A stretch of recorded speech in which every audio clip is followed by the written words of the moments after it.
Hello guys, it's me Noor and welcome to my channel Noor's manhua recap.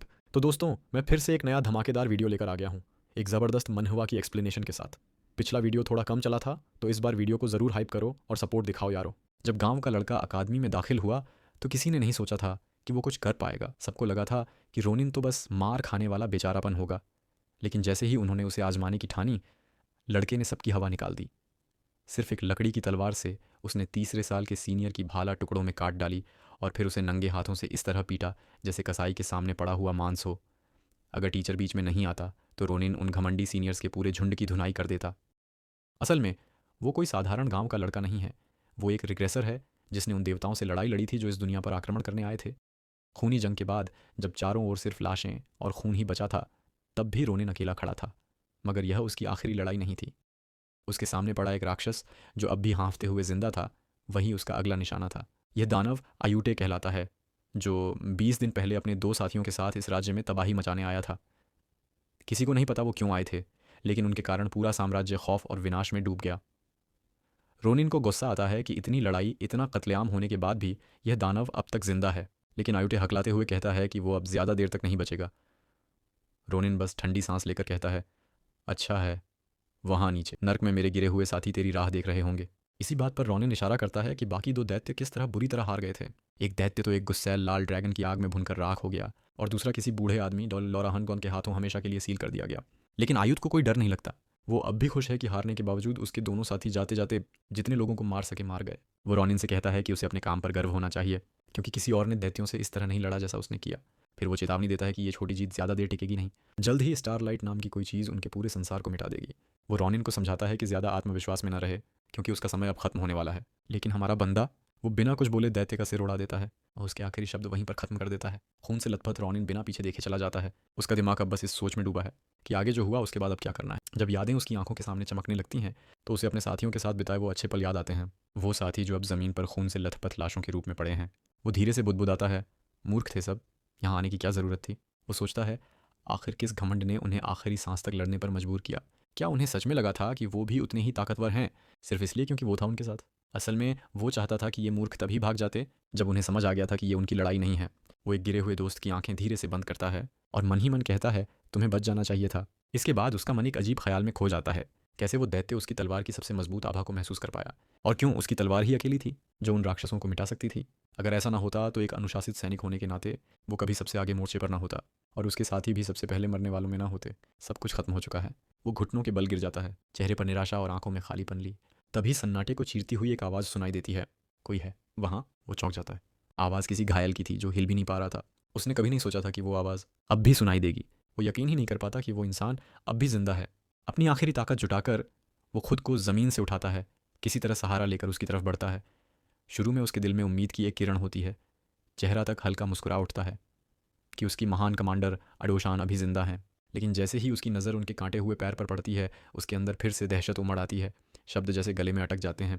Commander के चेहरे पर मगर कोई बदलाव नहीं, वही ठंडी सख्त शांति। ग्रैंड कमांडर अडोशान का वो हाल देखकर रोनिन जैसे पत्थर बन जाता है। जो औरत कभी हर जंग के सबसे आगे खड़ी रहती थी, आज बस एक पैर तक रह गई है। ये सोचकर ही उसका दिल हिल जाता है। पर कमांडर एक झपकी तक नहीं लेती। सूखे लहजे में बोलती हैं कि रोनिन जैसी हालत में पड़ा हुआ एक कॉर्पोरल किसी और की दशा पर उंगली उठाने की हालत में नहीं है। अपने जख्मों पर ध्यान दिए बिना वो सीधे मुद्दे पर आ जाती हैं। क्या तुमने आयुटे का काम खत्म किया? रोनिन सिर हिलाकर जवाब देता है, हाँ, दैत्य का शव यहीं पास में पड़ा है। ये सुनकर अडोशान की आंखों में आंसू आ जाते हैं। वो धीरे से कहती हैं, तुमने वो कर दिखाया जो असंभव लगता था, शुक्रिया। रोनिन कुछ पल चुप खड़ा रहता है, उनके शब्दों का बोझ महसूस करते हुए। फिर उसके मन में एक विचार उठता है। वो मौका देखकर धीरे से कहता है, कमांडर, अब क्या आप मेरी वो बात सुनेंगी जो मैं अब तक दबाए हुए था? वो अनुशासन दल के सफाई के बारे में है। नियम के मुताबिक ऐसे लोगों को या तो छोड़ दिया जाता है या जला दिया जाता है। लेकिन रोनिन पूछता है कि क्या इस बार उन्हें इज्जत के साथ दफनाया जा सकता है? वो औरत कुछ पल उसे देखती है, फिर सीधी शक्ल में कहती है, तुम तो मुझसे ज़्यादा जिंदा लग रहे हो। बिना किसी हंसी मजाक के वो ये बात कहती है। हमारा लड़का पलट कर कुछ कहने की कोशिश करता है, लेकिन तभी उसके मुंह से खून निकल आता है, जैसे खुद ही साबित कर रहा हो कि वो भी किसी बेहतर हालत में नहीं है। पर उसकी हालत देखकर भी वो औरत अपना मन नहीं बदलती। कई दिन यूं ही बेकार में बिताने के बाद उसे लगता है, ये तो नाइंसाफ़ी है कि वो कुछ किए बिना ही मर जाए। तभी आदाशन, जो एक चट्टान के सहारे टिकी हुई है, पूछती है, अगर तुम बच गए तो क्या करोगे? रोनिन हल्की हंसी के साथ कहता है, सूची तो लंबी है, लेकिन इस वक्त बस एक ही ख्याल आता है, क्या पता अकादमी में पढ़ना कैसा होता। उसकी दिवंगत बहन की ख्वाहिश थी कि वो अकादमी में पढ़े, लेकिन किस्मत जैसे उसके खिलाफ ही है। रोनिन को यकीन है कि अब वो भी जल्द ही अपने परिवार से जा मिलेगा। उसे दिलासा देने के लिए आदाशन कहती है कि बारिश थमते ही खोज दल पहुंच जाएगा, बस थोड़ा और सब्र रखो। पर रोनिन कड़वी मुस्कान के साथ कहता है, मैं तो अब गया समझो। झूठा दिलासा देने का कोई मतलब नहीं। इसी बीच माहौल अचानक बदल जाता है, हवा भारी हो जाती है, दोनों चौंक जाते हैं। बिना किसी चेतावनी के बारिश थम जाती है और अगले ही पल ज़मीन जोर से कांप उठती है, इतनी कि दोनों का संतुलन बिगड़ जाता है। फिर एक दिव्य अस्तित्व उनके सामने उतरता है। रोनिन की नज़र ऊपर उठती है और वो गिनता है 8 पंख। वो प्राणी अकेला नहीं है, उसके पीछे पूरी एक सेना खड़ी है। रोनिन की समझ से बाहर है कि ये सब अचानक कहाँ से आ गए। ऐसा तो उसके दिन के किसी प्लान में नहीं था। उधर आदाशन स्तब्ध खड़ी रह जाती है। उसे लगा था 3 दानवों के बाद सब खत्म हो गया, लेकिन अब उसके सामने एक ऐसी ताकत खड़ी थी जिसकी कल्पना तक नहीं की जा सकती थी। ठंडी सिहरन आदाशन के पूरे जिस्म में दौड़ जाती है। उसे एहसास होता है कि शायद अब इस दुनिया को बचाना मुमकिन नहीं।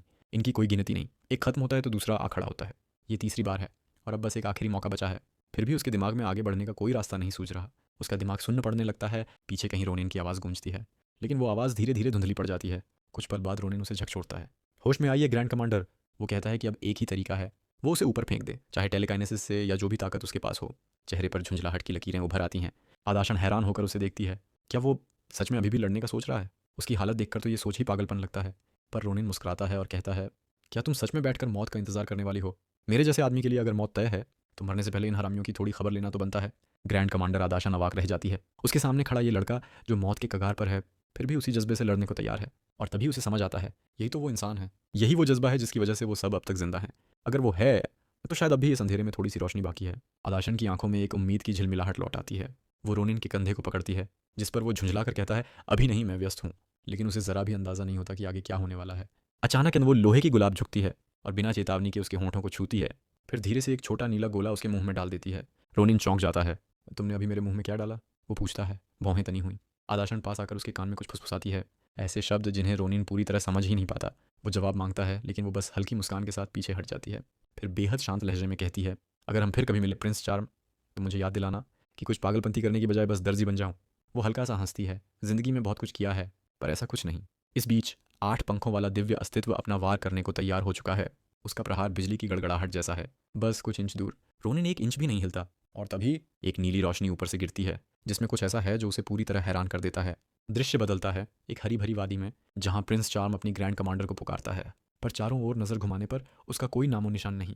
कुछ पल लगते हैं उसे समझने में। वो तो अपने गांव निम्बुएन में खड़ा है। यानी क्या वो सच में अतीत में लौट आया है? ये है उसके पुनर्जन्म रिग्रेशन का पहला दिन। एक पेड़ की छांव तले बैठा रोनिन सब समझने की कोशिश करता है। कभी उसने नहीं सोचा था कि ग्रैंड कमांडर के शब्द सच हो जाएंगे। उसके जहन में अब भी उस पल की याद ताज़ा है। वो चुंबन जो युद्ध के हाहाकार के बीच एक मोड़ बन गया था। उसी वक्त आदाशन ने उसके मुंह में वो नीला गोला रखा था, वही चीज़ जिसने अब समय को पलट दिया है। उसे याद आता है कि उसने बताया था, यही वो कारण था जिसकी बदौलत वो एक साधारण दर्जे से ग्रैंड कमांडर बन सकी थी। उसने समझाया था कि उस गोले में कुल 4 बार समय को पलटने की ताकत है, पर वो 3 बार पहले ही इस्तेमाल कर चुकी थी। अब बस आखिरी मौका बचा था और इसी वजह से उसने कहा था, अब ये तुम्हारे हवाले है प्रिंस चार्म। मुझे यकीन है दुनिया को बचाने की चाबी तुम ही हो। वही एक इंसान था जिसमें इतनी ताकत थी कि दानवों को गिरा सके और किस्मत को बदल सके। आदाशन ने उसे आखिरी बार समझाया था, अपनी ताकत को निखारो रोनिन। तुम्हारे अंदर पहले से ही वो आग है जो खुद को बेहतर बनाना चाहती है। मैंने वो चमक देखी है, खासकर जब तुमने अकादमी जाने की बात की थी। वो कहती है, अगर सच में सीखना चाहते हो तो फियान अकादमी की ओर बढ़ो, बिना झिझक बिना पीछे मुड़े। और सच ही तो था। फियान अकादमी ऐसे लोगों से भरी है जो उसके जैसे किसी को और ऊंचाई तक पहुंचा सकते हैं। रुखसत होने से पहले आदाशन एक आखिरी बात कहती है, जब तुम मेरे अतीत वाले रूप से मिलो तो उसे कहना कि कोई बेवकूफ़ी भरा काम ना करे और बस एक दर्जी बन जाए। वो हल्का मुस्कुराती है। ज़िंदगी में बहुत कुछ किया मैंने, पर वैसा नहीं। वर्तमान में लौटकर रोनिन खुद को फिर उसी पेड़ के नीचे पाता है। धीरे धीरे अपना सिर तने से टकराते हुए बड़बड़ाता है, क्या ये सपना है? पर मन के अंदर कहीं ये एहसास बैठा है, अगर वो सच में अतीत में लौट आया है तो अब उसे समझ नहीं आ रहा कि अकेले कहाँ से शुरू करे। आखिरकार वो खुद को संभालता है, उठ खड़ा होता है और सोचता है, चलो देखता हूँ मेरा पुराना गांव कैसा था। फिर धीरे धीरे उसका दिमाग हकीकत से जुड़ता है। अगर ये सच में अतीत है तो इसका मतलब है वो अपनी बड़ी बहन को फिर से देख सकता है। यही सोचते ही उसका दिल जोर से धड़क उठता है। वो जमीन से एक डंडी उठाता है और भीड़ को धक्का देते हुए आगे बढ़ता है। चेहरे पर हल्की सी मुस्कान है, बस थोड़ी ही दूर और शायद वो अपनी बहन को देख पाएगा। लेकिन अगला नजारा उस मुस्कान को मिटा देता है। एक पेड़ के नीचे कुछ गुंडे खड़े हैं, हंसते हुए एक बच्चे को उल्टा लटका रखा है, जैसे कोई तमाशा हो। रोनिन के माथे पर बल पड़ जाते हैं। साले, इन हरामियों में तो जरा भी बदलाव नहीं आया, यहाँ तक कि अतीत में भी नहीं। लेकिन तभी उसकी नजर ठहर जाती है। बच्चा रस्सी से नहीं बल्कि जादू की ताकत से लटका हुआ है। ये देखकर वो पूरी तरह सन्न रह जाता है। इतने स्तर का मैजिक यूजर उसने तो युद्ध के मैदान पर भी कम ही देखा था।